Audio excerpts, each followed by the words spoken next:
If they own your mind, they don't have to enslave your body. Of course not, because they own you already now, don't they?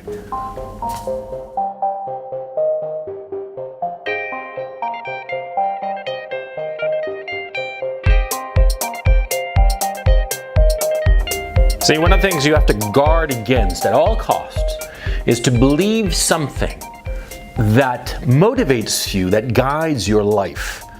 Whatsoever that idea might be, you have to be extraordinarily careful. You can't hitch your wagon to just any old horse. You got to be very, very careful that the idea that you believe in, the things that you believe in, the things that you hold important, the things that you hold as a priority, you have to be absolutely sure of two things. Number one, that they're right. Because it's no good following an idea, an ideology, or what have you, that's incorrect, that is an incorrect representation of reality. That's the first thing you have to guard against. And the second thing you have to guard against is to make sure that this idea that's driving you, this idea or this concept or belief or this priority, well, you have to make sure that the consequences of this belief, this idea, this priority, is actually beneficial both to yourself and to the people around you. Let me give you an example. So there were a lot of people who believed in communism back in the day.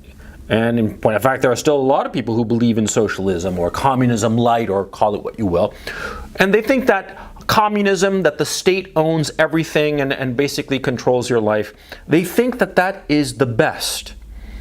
But number one, they didn't realize that this idea was based on assumptions about human nature that are completely wrong. The socialism, communism, is based on the idea that we're all good people, but we're actually not.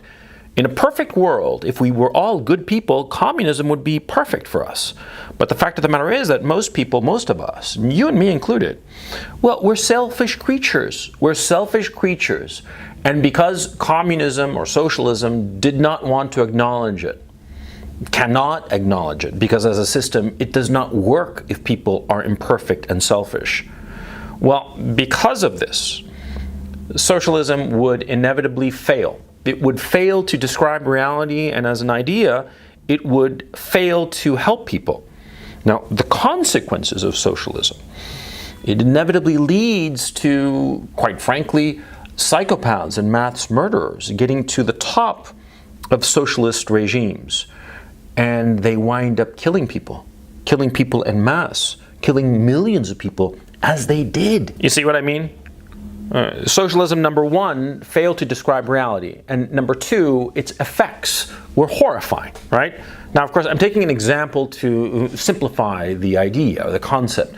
But you always have to be examining your ideas for both of these. Number one, to make sure that it accurately describes reality, and number two, that the effects of these ideas that you hold don't bring unintended consequences or consequences that are horrifying for yourself or for others. Now, I was talking about political ideology, but to make it simpler and more personal, you could think of the own priorities or the own fixed ideas that you might have, and that guide your life.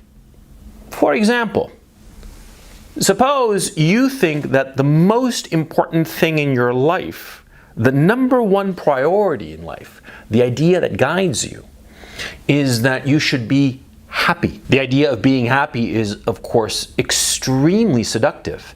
Yeah, of course, because everybody wants to be happy. Yeah, do you know of anybody who goes around saying, oh yeah, I want to be miserable? Of course not.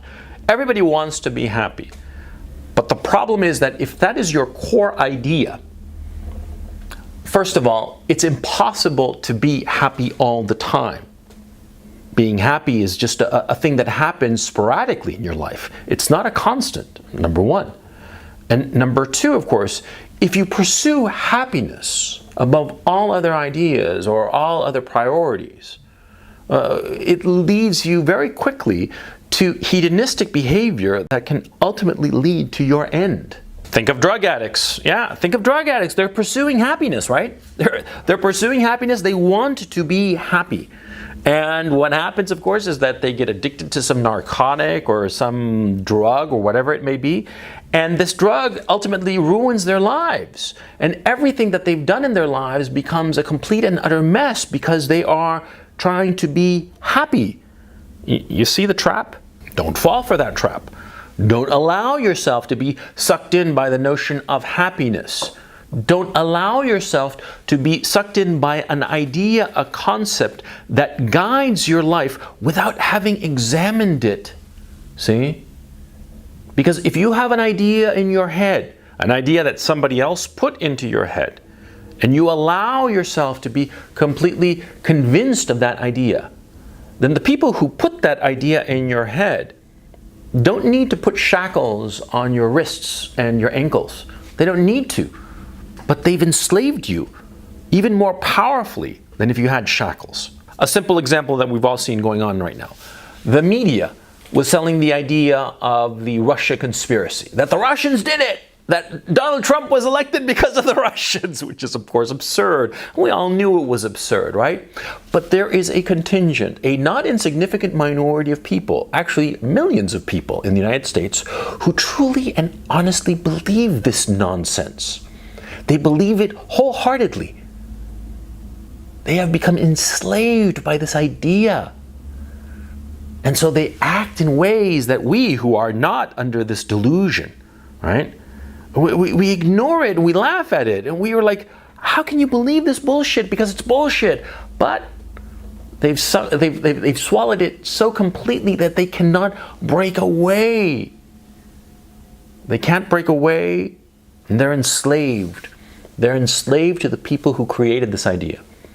And you see it all the time. You see it all the time in these people who argue about Russiagate. And quite frankly, and you've met some of these people, right? Are they bad people? Truly, hand to heart. Are they bad people? No, of course they're not. They're very good people, many of them. Many of them, I would argue, most of them. Most of them are good and decent people. And they do believe in their hearts, in their spotless and innocent hearts, they truly do believe that the Russians did it, right? And why do they believe this nonsense? Because they are not examining what they believe. They're just swallowing it.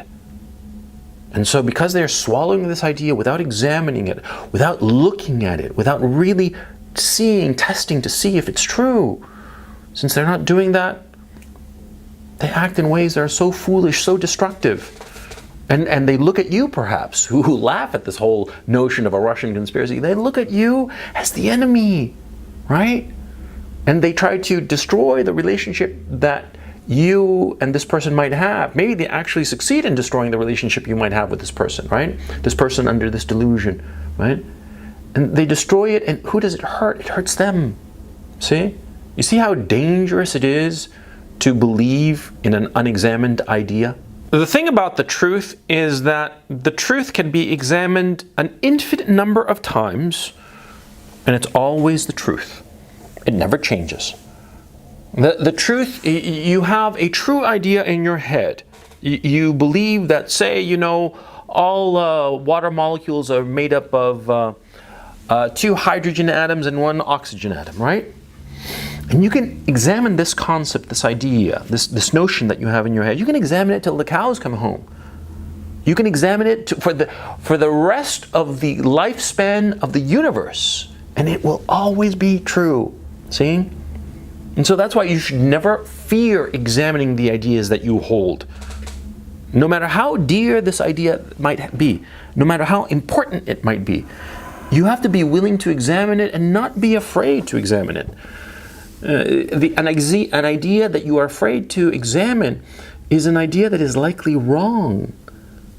And if you are beholden to a wrong idea, to an untrue idea, then you will be manipulated. You will be used by people.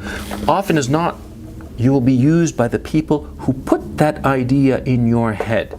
That's why you never want anyone to own your mind. Any idea in your head has to be a renter, not an owner. Yeah, I mean, any idea that comes into your head has to be examined, reappraised, constantly. And this is hard work. It's not easy to constantly be reappraising the ideas that you hold in your mind. It's actually quite difficult. It's quite difficult, and sometimes it's easier to just throw in the towel and say, fuck it, good enough. I believe in this. I believe in X, Y, Z, whatever. I believe in it and it's true, and I'm not going to question it. It's easy to fall into that trap. But it's a trap. You never want anyone to own your mind. You never want anything or any idea or notion to own your mind. They are only tenets, and you examine them and you check them out periodically. Now, you don't have to examine every single idea that you have in your head all the time. No, of course not. You don't simply have the time to do so. There are other things that you have to get done in your life, in your day. Of course not, right?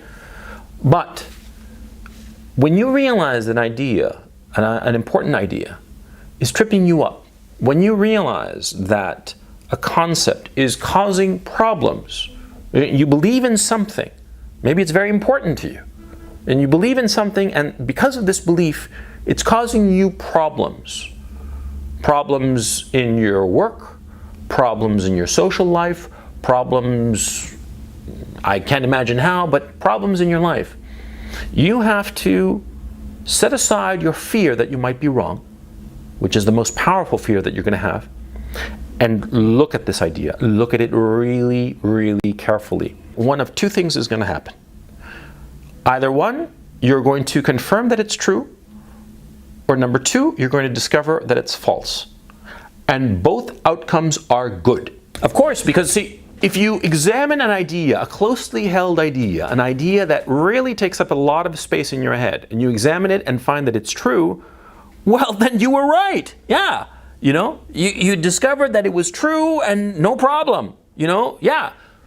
H2O, 2 hydrogen atoms, 1 oxygen atom. I used a electron microscope or whatever the hell, and it's absolutely the case. H2O, 2 hydrogen atoms, 1 oxygen atom.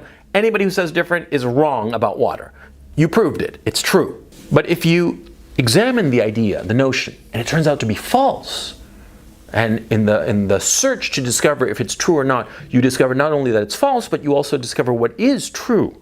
Well, then that's better for you. Yeah? You won't be beholden to a false idea. And if you're not beholden to a false idea, then your life will improve. So what's wrong with that? How can it be wrong to examine the things that you believe in as strenuously as possible? How can it be wrong? Tell me. Because either you discover that it's true and all's good, or you discover it's false, and by discovering that it's false, you discover what is true, and you follow that true path in a direction that will be beneficial to you, because following the path of truth is always beneficial. Perhaps not in the short term, perhaps not even in the medium term, but in the long run, it always is. That's why never let any idea own your mind. Never accept any idea that somebody else puts in your head without examining it first. Always examine it as carefully as possible, because it will only be to your benefit to examine it.